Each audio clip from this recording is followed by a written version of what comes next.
Mi nombre no importa. Lo que importa es el documento que tengo frente a mí. Un expediente marcado con tinta roja, sellado 3 veces, archivado en una sección de la Policía Federal que oficialmente no existe.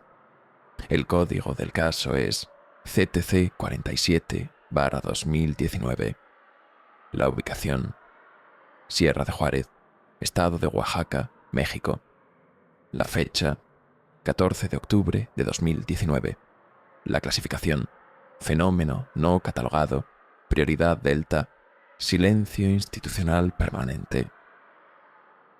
Durante semanas he revisado grabaciones de radio, fotografías borrosas, testimonios escritos a mano por oficiales que ya no trabajan en activo. Algunos renunciaron. Otros fueron transferidos a puestos administrativos en ciudades lejanas. Uno de ellos desapareció 3 meses después del incidente. Su nombre era Capitán Roberto Salazar Méndez, veterano de 18 años en la corporación, condecorado 2 veces por valor en combate contra el crimen organizado. Un hombre serio, un hombre que no creía en fantasmas, hasta aquella noche. Este caso nunca llegó a los medios. Nunca existió un comunicado oficial. En los archivos públicos de la Policía Federal, esa fecha aparece en blanco, como si nada hubiera ocurrido. Pero algo ocurrió, y lo que ocurrió desafía toda lógica conocida. Permítanme explicarles por qué este expediente no debería estar en mis manos, y por qué ustedes no deberían estar escuchando esto. Antes de continuar, deben entender algo crucial. Lo que están a punto de escuchar está respaldado por documentación oficial. Transcripciones de radio, fotografías con metadatos verificables, testimonios firmados bajo juramento. No les pido que crean, les pido que escuchen, porque si hay algo que aprendí en todos estos años, analizando casos olvidados, es que la verdad no necesita ser creída para existir. En los meses previos al 14 de octubre de 2019, la comunidad de San Mateo Yucutindó, una pequeña población de 1.200 habitantes en lo profundo de la Sierra de Juárez, comenzó a reportar anomalías. Primero fueron los animales, perros que aullaban hacia el bosque durante horas, siempre en la misma dirección, siempre a las 3 de la madrugada. Ganado que se negaba a acercarse a ciertos senderos. Pájaros que dejaron de cantar en un área específica del bosque. Un silencio tan pronunciado que los ancianos del pueblo lo compararon con el que precede a los terremotos. Luego vinieron los reportes de luces. No eran fuegos fatuos ni relámpagos. Eran luces inmóviles, suspendidas entre los árboles, de un color que los testigos describían como blanco sucio, azul enfermo o simplemente equivocado. Un campesino de 62 años llamado Esteban Cruz Jiménez declaró haber visto una de estas luces a menos de 50 metros de distancia. Según su testimonio, la luz lo miraba. No emitía calor, no hacía ruido, solo estaba ahí, observándolo, hasta que él corrió de vuelta al pueblo. El 8 de octubre, 6 días antes del operativo, una familia completa reportó haber escuchado voces en el bosque. No eran voces humanas, aclararon, pero tampoco de animales. Eran como voces humanas mal imitadas, como si algo intentara hablar español, pero sin entender cómo funcionaba el idioma. Las palabras sonaban al revés.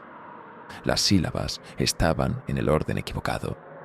La madre de familia, una mujer llamada Patricia Hernández, describió una frase que escuchó claramente. «Quédense allí, venimos ya». Pero lo dijo al revés en tiempo, explicó, como si alguien hubiera grabado una voz y la reprodujera hacia atrás, excepto que las palabras aún eran comprensibles. 2 días después, el 10 de octubre, 3 adolescentes del pueblo entraron al bosque como parte de un reto. Solo uno regresó. Se llamaba Diego Ramírez. 16 años.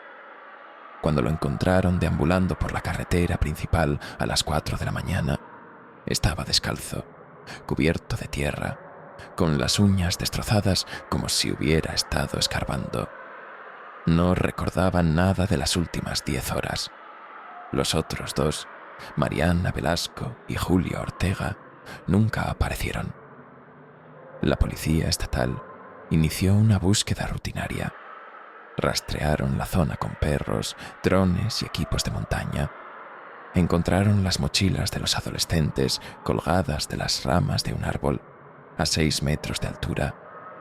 Las mochilas estaban intactas, pero los objetos en el suelo estaban dispuestos de forma perfectamente simétrica. Teléfonos en el centro, carteras a los lados, llaves formando un círculo alrededor, como si alguien hubiera vaciado las mochilas y organizado cada objeto con precisión matemática antes de volver a colgarlas. Eso fue suficiente para que el caso se escalara. La Policía Federal recibió la orden de intervenir. No por los adolescentes desaparecidos. Eso ya había ocurrido antes en esas montañas. La orden vino por otra razón. 2 agentes estatales que participaron en la búsqueda inicial también desaparecieron. Simplemente dejaron de responder a la radio. Sus últimas coordenadas GPS los ubicaban en el mismo punto del bosque. Cuando enviaron un equipo de rescate a buscarlos, encontraron sus radios y armas en el suelo, dispuestas en la misma forma simétrica que los objetos de las mochilas. Pero ningún rastro de los agentes. El capitán Roberto Salazar fue asignado para liderar la intervención federal. Se le unieron el teniente Marcos Fuentes, la suboficial Ana Beltrán y 6 agentes más, 9 en total, todos equipados con cámaras corporales, radios satelitales, linternas tácticas y armas de servicio. El plan era simple: entrar al bosque, localizar el área donde se reportaron las anomalías, documentar todo y extraer cualquier evidencia de los desaparecidos. La operación comenzó a las 18:43 horas del 14 de octubre de 2019. El sol ya se estaba ocultando detrás de las montañas. La temperatura era de 11 grados Celsius. El viento, inexistente. En las grabaciones de las cámaras corporales se puede ver el momento exacto en que el equipo cruza la línea de árboles y entra al bosque. Lo primero que se nota es el silencio. En la grabación del capitán Salazar, a los 2 minutos y 17 segundos de la entrada, se escucha su voz. Equipo, confirmen audio. ¿Alguien más nota la ausencia de sonido ambiental? Uno por uno, los agentes confirman. No hay insectos, no hay pájaros, no hay viento. El bosque está vivo, los árboles están ahí, pero es como si estuvieran en una fotografía. Todo inmóvil. A los 12 minutos de caminata, la suboficial Beltrán reporta algo en su radio. Capitán, tengo algo extraño en mi brújula. Está girando.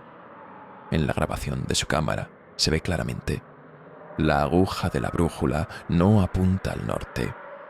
Gira lentamente, en sentido contrario a las agujas del reloj, como si el norte magnético estuviera cambiando de posición. Salazar ordena que todos revisen sus brújulas. El resultado es el mismo en los 9 dispositivos. Todas las agujas giran, pero no al mismo tiempo. Cada brújula tiene su propio ritmo, como si cada agente estuviera en un campo magnético diferente. A los 22 minutos encuentran el primer árbol marcado. Es un pino de aproximadamente 15 metros de altura. En el tronco, a la altura del pecho, hay una serie de marcas talladas. No son letras, no son símbolos conocidos. Son líneas rectas y curvas que forman patrones geométricos imposibles, como si alguien hubiera intentado dibujar algo tridimensional en una superficie plana. El teniente Fuentes toma fotografías. En una de las imágenes, visible en el expediente, se puede ver algo más. una sombra detrás del árbol. Pero no hay nada que proyecte esa sombra. Los agentes están frente al árbol. Las linternas apuntan hacia él. La sombra está en el lado opuesto, donde no debería haber ninguna. Salazar ordena continuar. El equipo avanza en formación, manteniendo contacto visual entre ellos. A los 31 minutos, uno de los agentes, identificado como agente secundario Luis Rojas, se detiene abruptamente. En su grabación se escucha su respiración acelerada. ¿Escuchan eso?, pregunta. Los demás se detienen. En las grabaciones de audio, analizadas posteriormente con software de amplificación, se detecta un sonido de baja frecuencia, casi imperceptible para el oído humano. Es un zumbido constante, como el de una turbina lejana o el interior de una catedral vacía, pero no viene de ninguna dirección específica. Está en todas partes. A los 45 minutos llegan al claro. Es un espacio circular en medio del bosque, de aproximadamente 30 metros de diámetro. El suelo está cubierto de tierra suelta, sin vegetación. En el centro del claro hay un objeto. Las grabaciones de las 9 cámaras capturan el objeto desde diferentes ángulos. Pero aquí comienza la primera inconsistencia del caso, porque cada cámara muestra algo diferente. En la cámara del capitán Salazar, el objeto parece ser una estructura metálica, triangular, de unos 2 metros de altura. En la cámara de la suboficial Beltrán, es una piedra oscura, rectangular, semienterrada. En la cámara del teniente Fuentes, es un conjunto de ramas entrelazadas formando una especie de cúpula. 3 agentes, 3 objetos diferentes, mismo lugar, mismo momento. Las grabaciones tienen el mismo timestamp con precisión de milisegundos. Salazar ordena que nadie se acerque. Solicita refuerzos por radio. La respuesta que recibe es estática. Intenta de nuevo. Más estática. Cambia de frecuencia. Nada. Los radios satelitales, que deberían funcionar en cualquier lugar del planeta, están completamente inoperativos. Es entonces cuando el agente Rojas reporta algo por el radio local, el que se comunica entre el equipo. «Capitán, tengo movimiento a mi derecha». Todos giran. Las linternas iluminan los árboles del perímetro del claro. Nada. «Rojas, confirma», dice Salazar.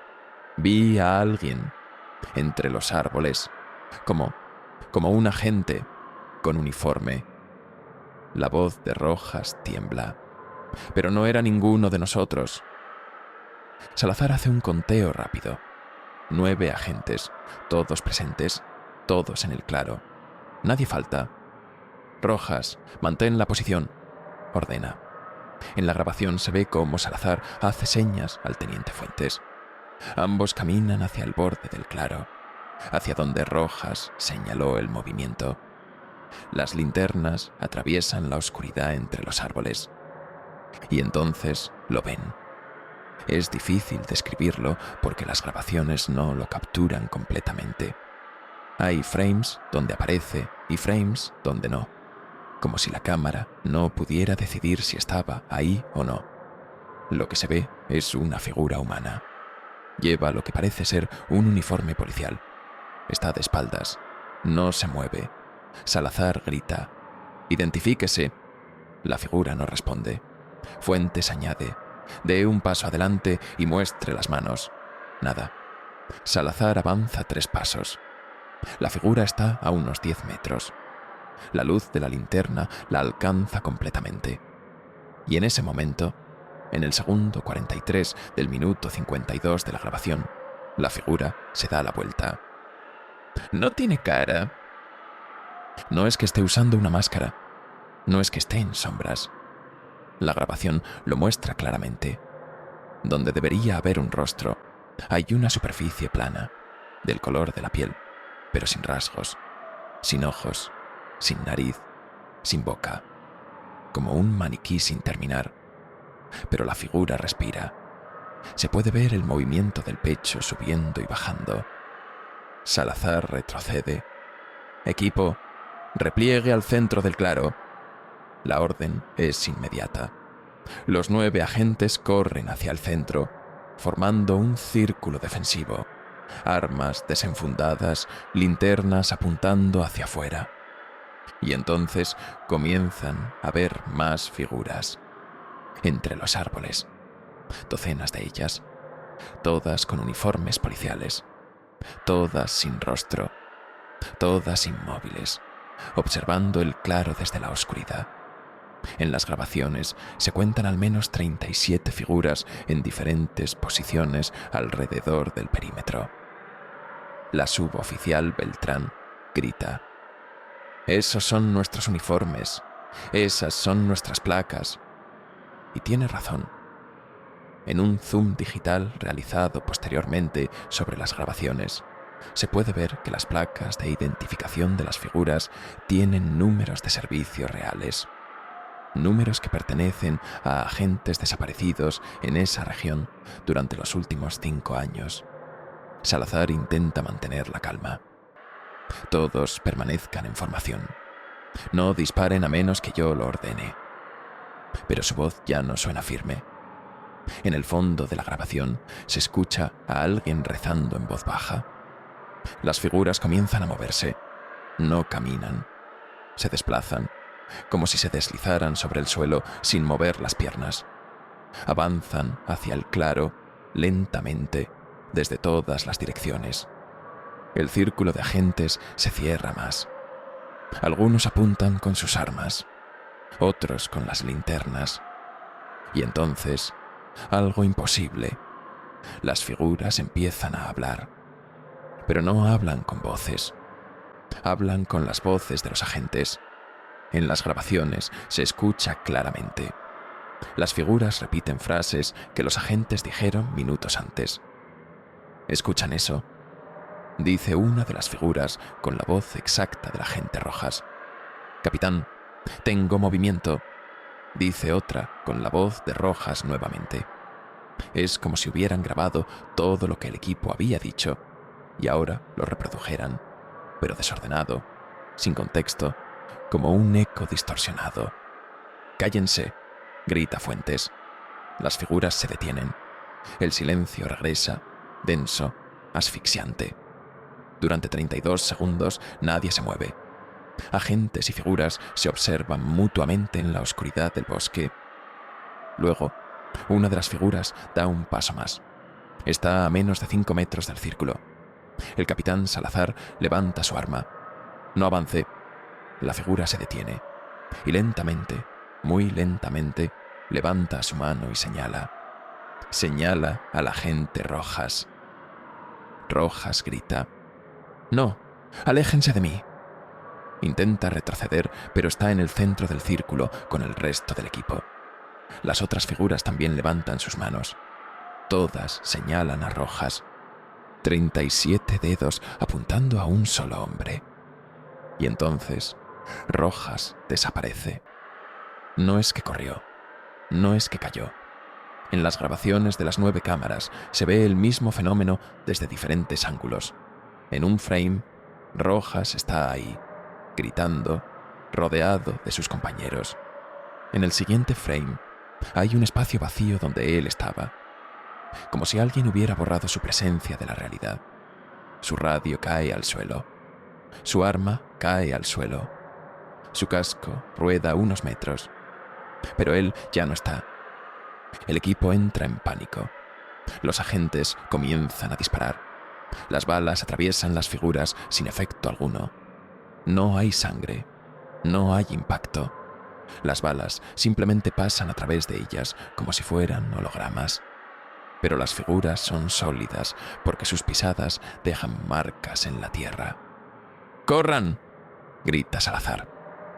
El equipo rompe la formación y corre hacia el bosque, alejándose del claro, alejándose de las figuras, alejándose de lo que sea que esté ocurriendo. En las grabaciones se ve el caos. Luces de linternas moviéndose erráticamente, ramas golpeando las cámaras, Respiraciones agitadas, gritos, órdenes contradictorias. A los 2 minutos de la huida, la suboficial Beltrán tropieza y cae al suelo. Cuando se levanta y mira atrás, las figuras no los están siguiendo. Siguen ahí, en el borde del claro, inmóviles, observando. Salazar reúne al equipo y hace un conteo. 8 agentes, faltas rojas. ¿Alguien lo vio? ¿Alguien sabe qué le pasó? Nadie responde. Todos lo vieron desaparecer, pero ninguno puede explicarlo. Deciden seguir alejándose, moviéndose rápido, pero en formación. A los 15 minutos de caminata, el teniente Fuentes se detiene. «Capitán, esto no está bien». Salazar se gira. «¿Qué cosa?» Fuentes apunta con su linterna hacia un árbol. Es el mismo árbol marcado que encontraron al inicio. Las mismas marcas geométricas, la misma sombra imposible. Han dado un círculo completo. Salazar revisa su GPS. No funciona. La brújula gira sin detenerse. Imposible. Hemos estado caminando en línea recta durante 15 minutos. Fuentes niega con la cabeza. «Capitán, hemos vuelto al mismo lugar». Lo intentan de nuevo en otra dirección. Marcan árboles con pintura en aerosol para no perderse. Caminan 25 minutos y vuelven al mismo árbol. Las marcas de pintura están ahí, pero no en los árboles que acaban de marcar, sino en otros que no recuerdan haber tocado. Es como si el bosque se estuviera reorganizando mientras caminan. Según los metadatos de las grabaciones, han pasado 2 horas y 4 minutos desde que entraron al bosque. En los relojes de los agentes solo han pasado 53 minutos. Hay una discrepancia temporal de 1 hora y 11 minutos. Salazar toma una decisión. Nos quedamos aquí hasta el amanecer. Perímetro defensivo, turnos de vigilancia, nadie se separa. Los agentes, exhaustos y aterrorizados, obedecen. Se sientan en círculo, linternas hacia afuera, armas listas. Durante la primera hora no pasa nada. El bosque sigue en un silencio antinatural. No hay viento, no hay animales, solo el zumbido de baja frecuencia, ya parte del ambiente. Algunos intentan dormir, otros revisan sus equipos para mantenerse ocupados. A las 2:14, según las grabaciones, ocurre el segundo incidente. La agente Carmen Villalobos se levanta lentamente.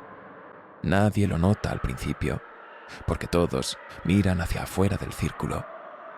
Villalobos camina hacia la oscuridad del bosque. Su cámara corporal sigue grabando. Los árboles se acercan. La linterna ilumina el camino, pero ella no emite ni una palabra. Beltrán la ve alejarse. «Villalobos, ¿qué haces?» Villalobos no responde. Sigue caminando. Salazar se levanta. «Villalobos, detente». Nada. Es como si no pudiera oírlos. 2 agentes corren tras ella. La alcanzan y la toman de los brazos. Villalobos se resiste con una fuerza inusual.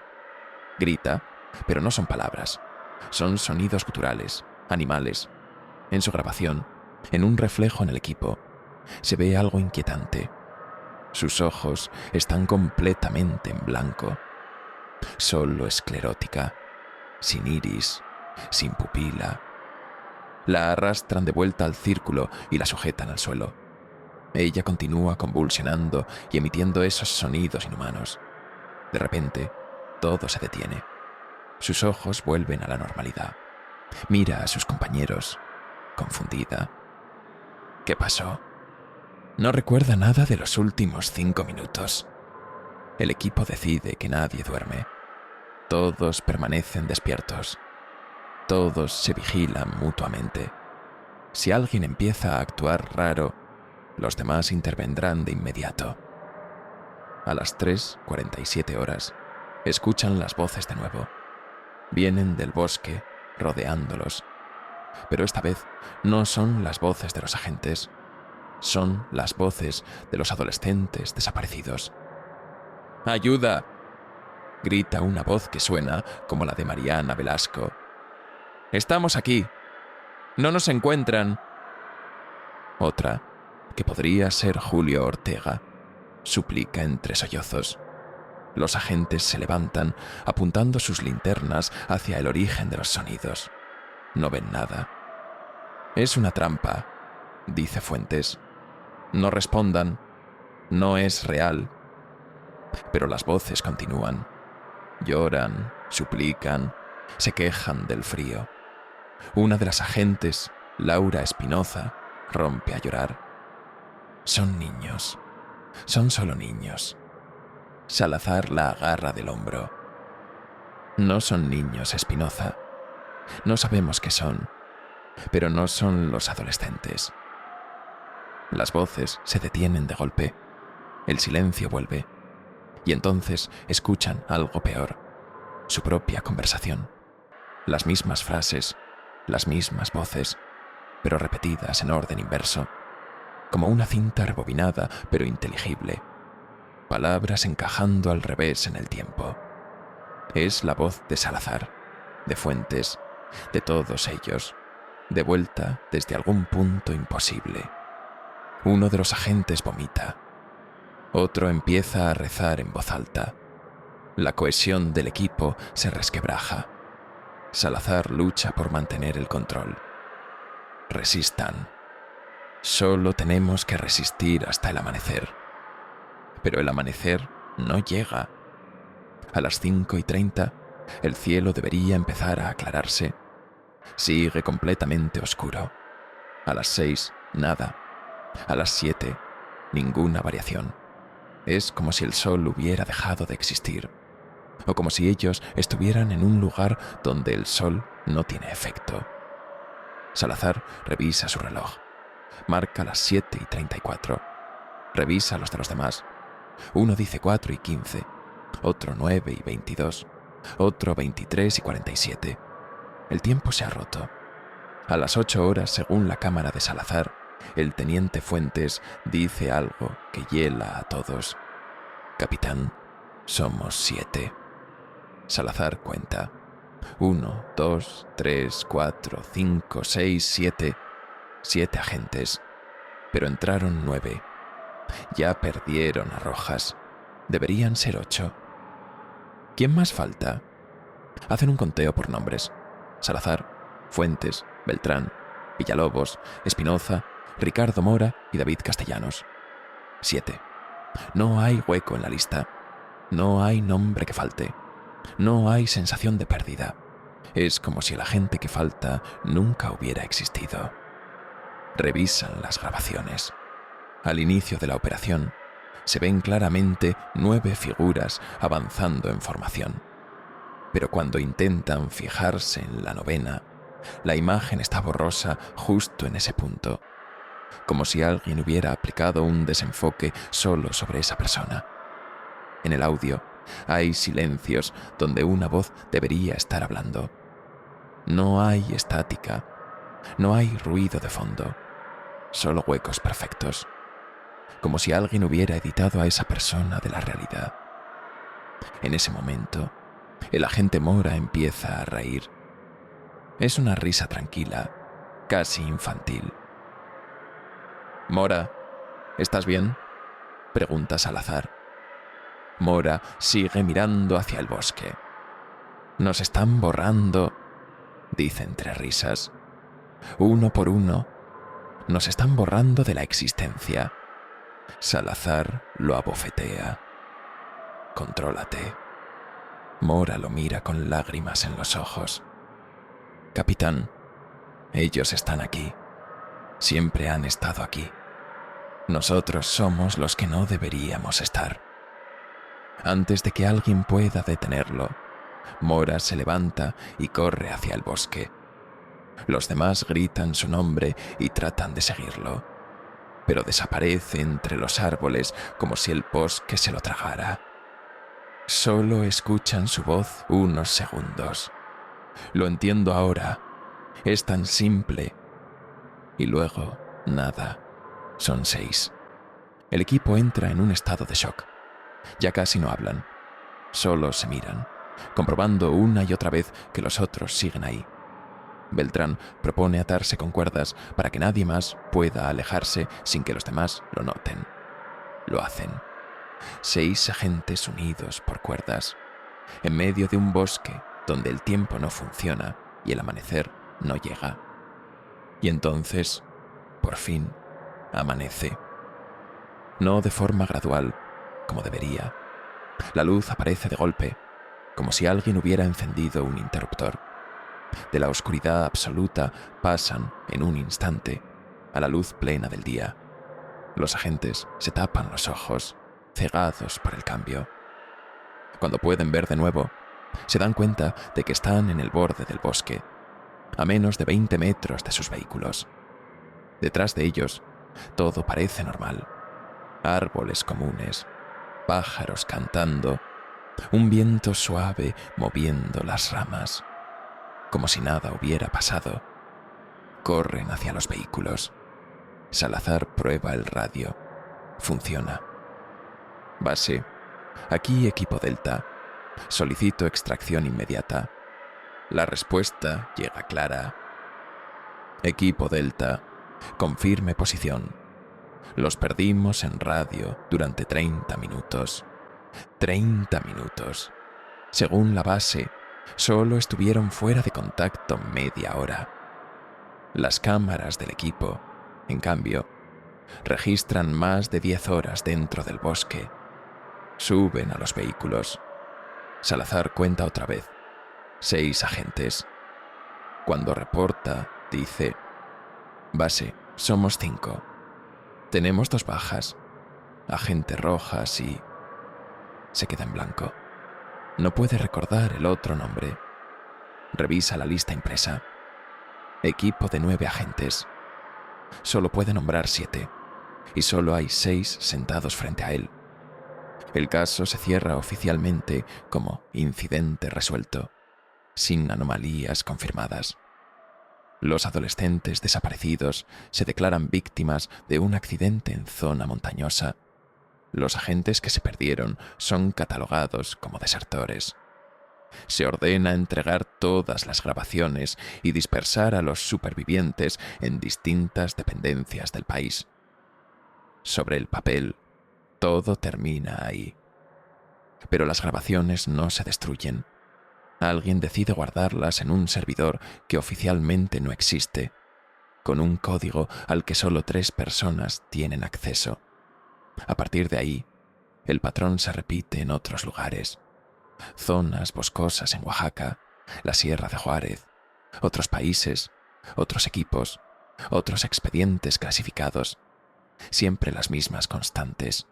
Luces anómalas, voces imposibles, figuras con uniforme, desapariciones sin cuerpo. Y a veces la sensación de que alguien más vuelve del bosque con los sobrevivientes. Mientras analizaba el operativo Zona Cero, encontré algo más. Al aislar el zumbido de baja frecuencia de las grabaciones y ralentizarlo, apareció una voz muy tenue, constante durante las 10 horas de material. Repite la misma frase una y otra vez. No son reales, no son reales, no son reales. No coincide con la voz de ninguno de los agentes. Es alguien, o algo, que no se ve en cámara, susurrando desde el fondo de la grabación. Tal vez una advertencia, tal vez una burla, tal vez la voz de alguien que ya fue borrado. Desde que descubrí esa voz, empezaron a pasarme cosas extrañas. Objetos que dejo en un sitio aparecen en otro. Escucho pasos en mi departamento cuando estoy solo. Todos mis relojes se atrasan exactamente 11 minutos cada noche, sin importar cuántas veces los ajuste. Y hace poco Mientras intentaba dormir, escuché una voz muy cerca de mi oído. Decía, no éramos 9. Me levanté de golpe. No había nadie. Pero en el espejo, durante un instante, vi una figura de pie detrás de mí, con uniforme, sin rostro. Cuando me giré, ya no estaba. Quizás es paranoia. Quizás he pasado demasiado tiempo sumergido en este caso. O quizás el simple hecho de mirar estas grabaciones y saber lo que ocurrió en ese bosque tiene un precio. Quizás, una vez que ellos saben que los has visto, empiezan a mirarte de vuelta.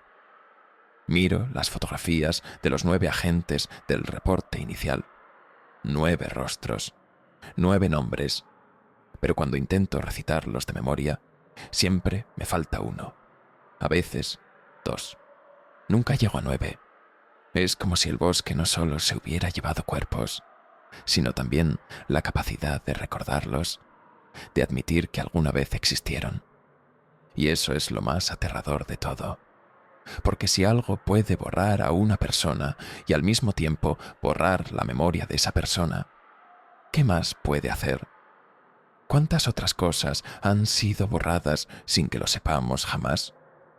El expediente termina con una nota escueta, agregada semanas después del incidente. Seguimiento. Nueva desaparición reportada en la misma zona. Equipo de búsqueda de 4 agentes enviado. Esperando contacto. Nunca hubo contacto. Ese equipo tampoco regresó. Cierro el expediente. Apago el monitor. En el reflejo negro de la pantalla, durante un segundo, veo algo detrás de mí. Una figura inmóvil, con uniforme, sin rostro. Me giro. No hay nada. Pero después de todo lo que he visto en estas grabaciones, ya no me pregunto si las figuras son reales o no. Esa ya no es la cuestión. La cuestión es otra, que desde el momento en que conoces su existencia, ellas también conocen la tuya. Y a partir de ahí, ya no necesitas ir al bosque para encontrarlas.